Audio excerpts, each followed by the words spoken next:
Assalamualaikum warahmatullahi wabarakatuh. Kembali lagi ke channel Cinggu Kelas. Kali ini kita akan mempelajari kosakata gion. Untuk kosakata gion itu artinya suhu atau temperatur. Kita mulai ke contoh kalimat. Yojem gion bionaga aju shimeo. Yojem gion bionaga aju shimeo. Nah, ini bisa dibaca bionhua, ini juga bisa dibaca biona. Biona aju simeo. Nah, ini juga sama, hitnya kita bisa leburkan menjadi simeo. Nah, untuk kosakatanya yojem itu akhir ini, gion itu artinya suhu atau temperatur, dan biona itu artinya mengganti. Jadi suhunya berganti kayak gitu. Ini partikel subjek, dan aju itu artinya sangat, dan simeo itu artinya parah. Jadi kita bisa artikan akhir-akhir ini suhunya berubah sangat parah, kayak gitu kan? Atau mau ini subjek dulu nggak apa-apa. Suhunya berubah sangat parah akhir-akhir ini, atau lebih enaknya akhir-akhir ini suhunya berubah menjadi sangat parah, kayak gitu. Ini dulu. Biasa untuk waktu saya sering diartikan lebih dulu, terus subjek, baru aju simeo, sangat parah. Terus yang ini, jonyogenan gioni mani neryogayo. Jonyogenan gioni mani neryogayo. Jonyok itu artinya sore hari, jadi ini artinya di atau pada sore hari. Dan ini partikel perbandingan, dia membandingkan bahwa sore hari ini kayak gini. Untuk yang siang atau pagi hari beda lagi. Jadi dia membandingkan kosakata yang ada di dekatnya. Nah, kita mulai ke gion. Gion itu artinya suhu. Nah, mani itu sangat, neryogayo itu turun. Jadi bisa dibilang dalam kalimat ini menjelaskan suhunya sangat turun di sore hari, atau diartikan lebih kertangan waktunya diartikan di depan, di sore hari suhunya sangat turun. Nah, itu terserah kalian. Kalau mau diartikan di terakhir bisa, mau diartikan di depan ya monggo. Oke, kita mulai ke kosakata selanjutnya, yaitu gicim. Gicim itu artinya batuk. Untuk kalimatnya gamgie golyonende gichimi shimeo. Gamgie golyonende gichimi shimeo. Gamgi itu artinya flow. Ini dia bukan diartikan di, pada, atau ke. Dia diartikan kayak sebab akibat, yaitu diartikan karena. Nah, dia itu biasanya ditempelkan ke kata benda, jadi karena kata benda kayak gitu. Nah, untuk golyonende itu dari kata golida yang artinya terjangkit. Kenapa dia diartikan terjangkit? Karena ini penyakit. Jadi segala sesuatu tujuannya itu penyakit. Golida itu artinya terjangkit. Namun kecuali itu waktu sigan. Nah, baru itu golidanya memakan. Jadi memakan waktu. Nah, jadi kita bisa bedainya di kata benda sebelah kirinya. Oke, kita mulai. Yot itu kan bentuk lampau. Bentuk dahulu bentuk lampau. Nende itu di sini diartikan dan. Jadi bisa dibilang sudah terkena karena pilek. Jadi sudah terjangkit karena pilek, karena flu. Sudah terjangkit karena flu, atau lebih enaknya sudah terjangkit flu. Jadi karena ini nggak diartikan juga nggak apa-apa, tapi konteksnya kita tahu terjangkitnya karena apa? Karena flu, kayak gitu. Nende dan gichimi shimeo, itu gichim itu artinya batuk tadi, shimeo itu parah. Jadi batuknya parah. Bisa dibilang aku sudah terjangkit flu dan batuknya parah. Kayak gitu artinya. Terus selanjutnya suap shigane gichimi nawaso himderossoyo. Suap shigane gichimi nawaso himderossoyo. Nah, suap itu kelas, shigane itu artinya waktu. Nah, pada waktu kelas. di waktu kelas. Gicim itu batuk. Batuk nawasoyo dari kata naoda, artinya keluar, batuknya keluar. Tapi ditambah aoheso, jadi karena batuknya keluar atau karena batuknya muncul, jadi bisa diartikan keluar atau muncul. Naoda. Nah, karena batuknya muncul, himderasoyo dari kata himdelda, artinya kesusahan. Bisa diartikan lelah, capek, letih, atau kesusahan. Jadi diartikan dari mana? Kita artikan dari, ada dua. Karena ini ada tata bahasa penghubung, menghubungkan subkalimat 1 dan subkalimat 2. Jadi kita bisa diartikan untuk aoheso bisa diartikan dua.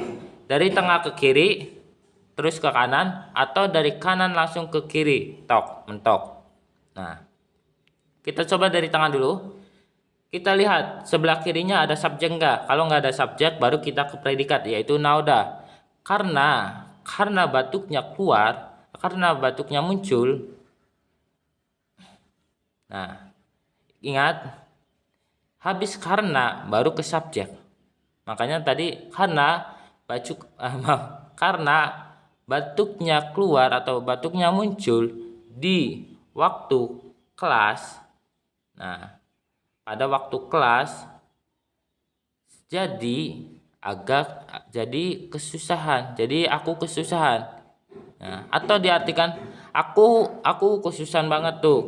Aku kesusahan karena batuknya muncul di waktu kelas.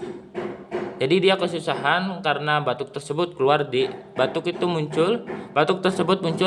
di waktu kelas. Nah, terus untuk ini rujukannya yaitu gicimel hada. Jadi dia bisa menjadi kata kerja gicimel hada atau gicim hada. Artinya sama, batuk.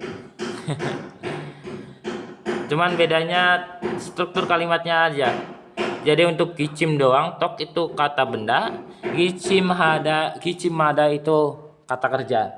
Nanti ada gunanya. Beda tata bahasa atau apapun. Gunanya struktur beda kayak gitu. Nah, kita mulai ke gil. Gil itu artinya jalan. Yogieso girel gonoseo. Yogieso atau bisa disingkat menjadi yogiso. Di sini girel gonoseo. Gil itu artinya jalan, gonoseo itu dari kata gonoda yang artinya menyeberang, dan seo itu bisa diartikan silakan. Jadi silakan menyeberang jalan di sini. Karena apa? Karena nggak ada subjek sama topik. Jadi langsung aja predikat. Silakan menyeberang jalan di sini. Oke. Terus yang bagian ini, saneso girel iro boresoyo. Saneso girel iro boresoyo. Ingat hitnya kalau pindah ke vokal dia akan hilang. Jadi iro boresoyo.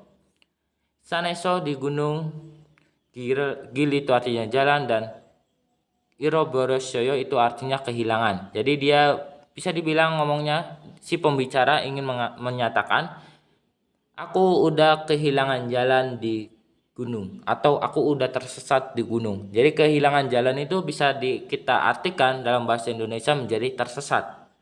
Nah, bisa diartikan tersesat atau kehilangan jalan. Terserah mau lebih enak simpelnya apa.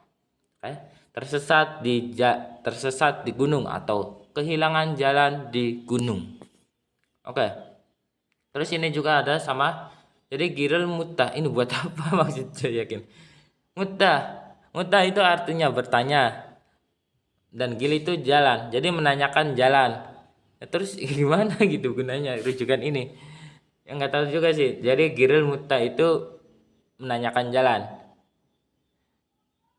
Nah, untuk ini selanjutnya yaitu kosakata kum. Kum itu apa? Kum itu artinya mimpi. Itu kata benda, mimpi. Oje musaun kumel kuosaya. Oje musaun kumel kuosaya. Oje itu artinya kemarin. Musaun dari kata musopta. yang artinya menakutkan. Kum, mimpi. Jadi musaun kum itu artinya mimpi yang menakutkan. Nah, itu artinya partikel penanda objek. Dia mengidentifikasikan bahwa musaun kum itu artinya objek dalam kalimat. Nah, musaun kum. Terus kuosoyo itu artinya memimpikan.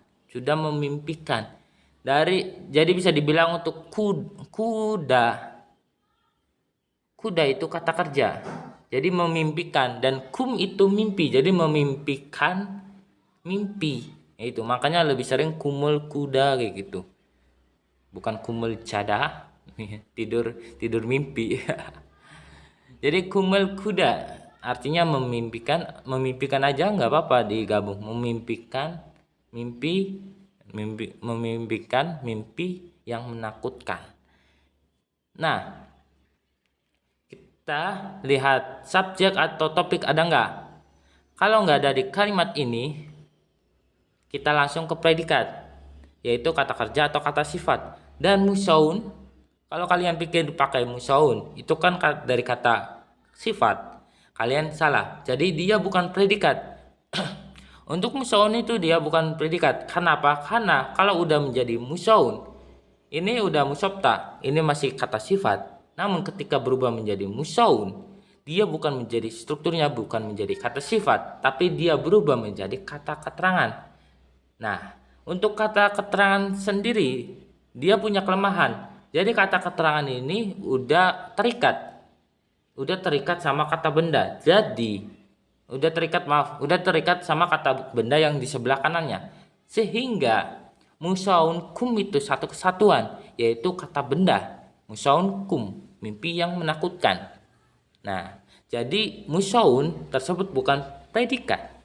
Sehingga kita cari yang predikat di sebelah kanan. Kita terobos lagi, yaitu kuda. Nah, kita mulai dari ini. Saya sudah memimpikan mimpi yang menakutkan kemarin. Atau kemarin saya sudah memimpikan mimpi yang menakutkan. Nah, kayak gitu cara nerjemahinnya. Terus lanjut, 제꿈은 좋은 의사가 되는 것이에요.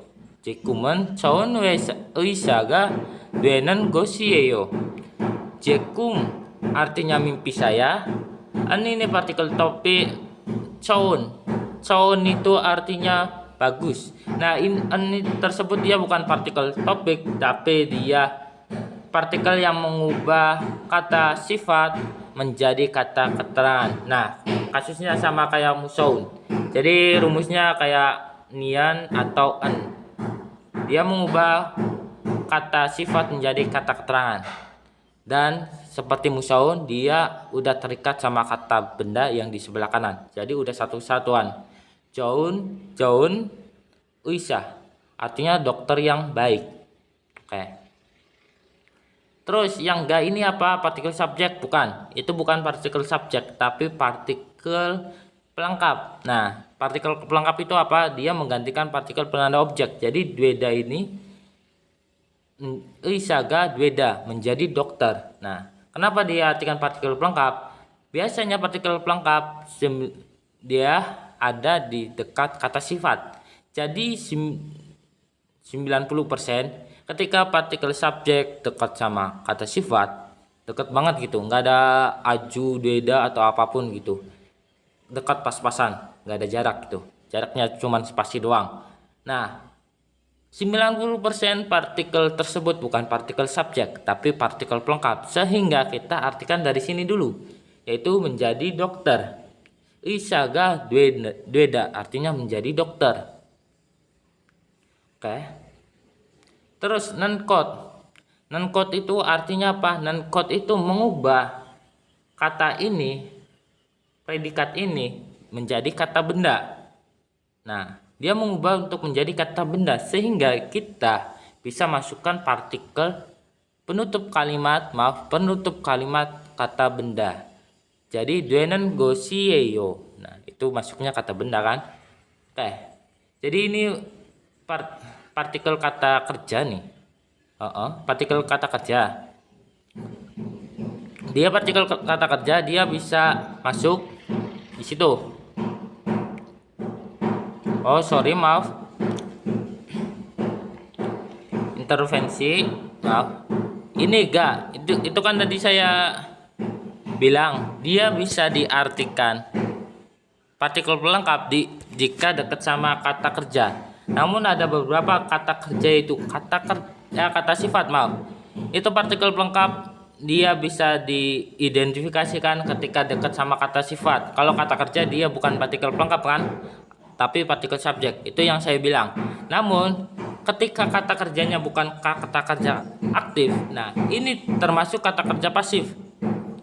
Jadi ada dua cara, ada dua golongan, kata kerja aktif dan pasif. Untuk kata kerja aktif, dia kayak gitu, pakainya partikel ga itu pasti subjek. Namun kalau kata kerja pasif, partikel ga itu dia partikel pelengkap. 60% dia partikel pelengkap, makanya dueda itu ita kadang. Nah, itu kata kerja pasif. Ada kayak gitu. Jadi dia partikel ga itu adalah partikel pelengkap karena dekat sama dueda. Nah, dueda itu tergolong jadi kata kerja pasif. Kenapa saya bilang kata kerja pasif? Karena ini pakai rumus kata kerja. Jadi non-code itu dia gunanya mengubah kata kerja menjadi kata benda. Namun untuk kata sifat yang diubah menjadi kata benda nanti beda lagi, yaitu pakainya ini non-code. Nah, baru itu mengidentifikasikan bahwa itu kata sifat yang berubah menjadi kata benda. Bedanya kayak gitu. Oke.